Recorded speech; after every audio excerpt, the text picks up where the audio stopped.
Located just north of downtown Denver, River North Art District, or RiNo, includes a remarkable concentration of creative businesses including architects, art galleries, designers, furniture makers, illustrators, painters, media artists, photographers, sculptors, and an array of studio spaces. Behind the walls of the RiNo Art District is a community of people that know the importance of giving back. Through our explorations, we saw different areas and aspects of RiNo and went where the city took us.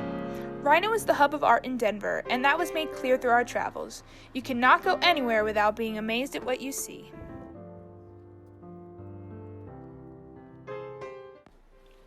Some basic demographics include the average age of a resident being 39, with a majority of residents being white and having an average income of about $44,000. RiNo is industrial and gritty, entrepreneurial and creative. Things are made here and art is created here. It's home to business and industry and an increasing amount of development and new residents calling it home. In the beginning of our drift, we could not look anywhere without seeing apartment buildings, and not dingy old apartment buildings, but brand new luxury-style apartments. Fitting the industrial and art feeling of the city, these buildings reflect their gentrified surroundings. Located about 5 to 10 minutes from downtown Denver, they are perfect for any city employee looking to be in the city but not surrounded by it. All of these buildings laid shoulder to shoulder, waiting for the next tenant to occupy the space. Gentrification is a hot topic in RiNo, and that was made clear through these buildings and continued to be a discussion through our drift. How are people able to live here? The city is industrial and continues to be, but gentrification is persistent and beginning to chip away at its old character and paving the way for something new.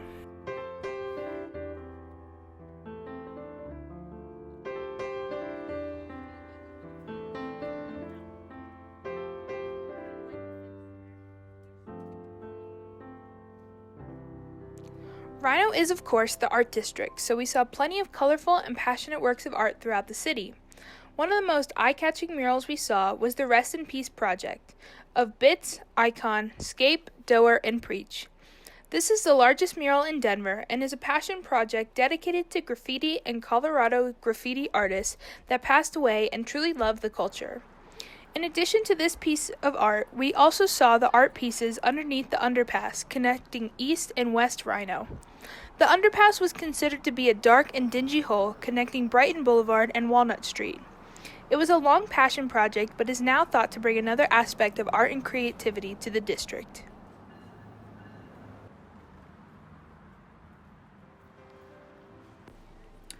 We walked past the Industry Denver, a building housing more than 65 companies, all sharing nearly 4 acres of office and common space under one roof. Originally built in the 1940s as a cold storage warehouse and serving as the city's primary food market, Industry Denver pays homage to the past by repurposing the structure for modern commercial use. They are reimagining the workplace and opening their doors to companies large and small to work together and collaborate. Mixed use and collaborative spaces are huge to Jane Jacobs, and on page 163 she says, "Effectiveness means, second, that the people using the same streets at different times must include, among them, people who will use some of the same facilities. All kinds of people can be present, but those who turn up for one reason at one time must not be sorted out in some totally incompatible fashion from those who turn up for another reason." At the Industry Denver, there are many uses in this one space, housing a variety of different people. These spaces include conference rooms, event spaces, kitchens, restaurants, and recreation areas. Denver is reinventing its roadways to move more people safely and efficiently through the city, and is working to complete networks that offer people more options to get around town. As part of this effort, Denver is accelerating implementation of bike plans. With an additional $18 million in funding from the Elevate Denver bond approved by voters in 2017, the city will be installing 125 miles of new bikeways over the next 5 years, increasing the number of households within a 5-minute ride of a high-comfort bike facility from 38 to 75%. In RiNo, we saw so many bike lanes adorned with a cute rhino riding a bike. The innovation doesn't stop by just adding in bike lanes. In areas where there is no space on the road, the bike lanes move into the sidewalks. On the sidewalk, the bike lane is still clearly labeled, ensuring everyone is working on staying safe. Jacobs was a large advocate for bikes in addition to walking, as we have seen in different class documentaries. I love this art. It's so where the hell did they start? Yeah. Where? I think it's layered. You can see Yeah, there's different you can tell pieces. that But what it was pieces one laid down section they just first? keep adding. I want to. Let's try and find it. Coming up off the freeway, we found the Boxyard Park. The Boxyard Park is located at the intersection of Blake Street and Broadway in the RiNo Art District. It is a temporary pop-up park that will wrap up in November. The park was a cooperation with the City of Denver and Denver Parks and Recreation. The Boxyard Park is open and free to the public. It was interesting to us to see the city's interpretation of a park in the city. It mirrored its surroundings, being boxy and industrial. It even housed an angry homeless woman. Being a mixed-use space, it was not being used the right way. In the words of Jane Jacobs on page 95, too much is expected of city parks.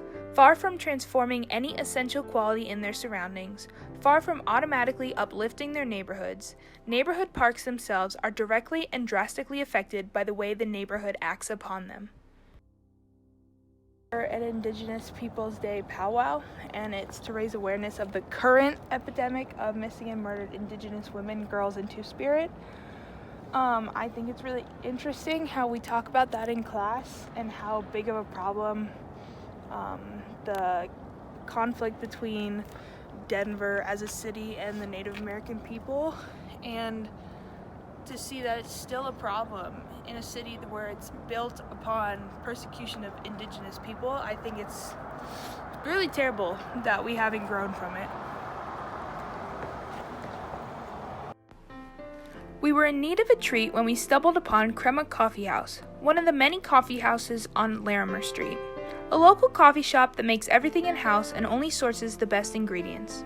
Offering a wide selection of coffees and treats, Crema was poppin' even on the earliest of Saturday mornings. The building was originally home to a sugar refinery built in 1909 and was later converted in 1996 into expensive loft-style housing. The loft-style condos start around $400,000, reflecting the popularity of the area and the hub that it is quickly becoming.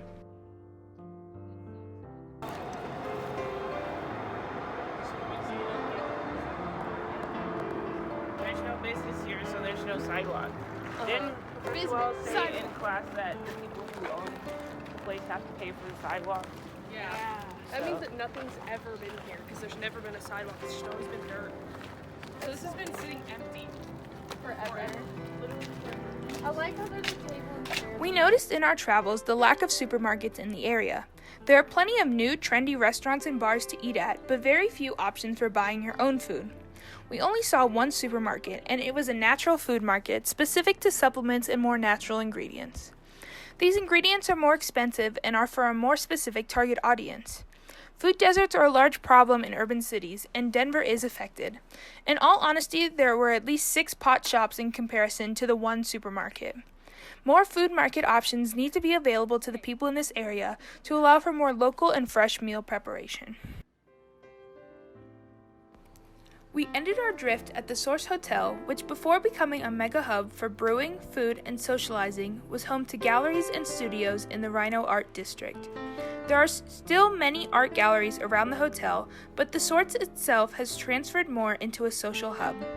The Source Hotel and Market Hall features 25 independent food and retail vendors, 2 top breweries, and a rooftop pool with panoramic views.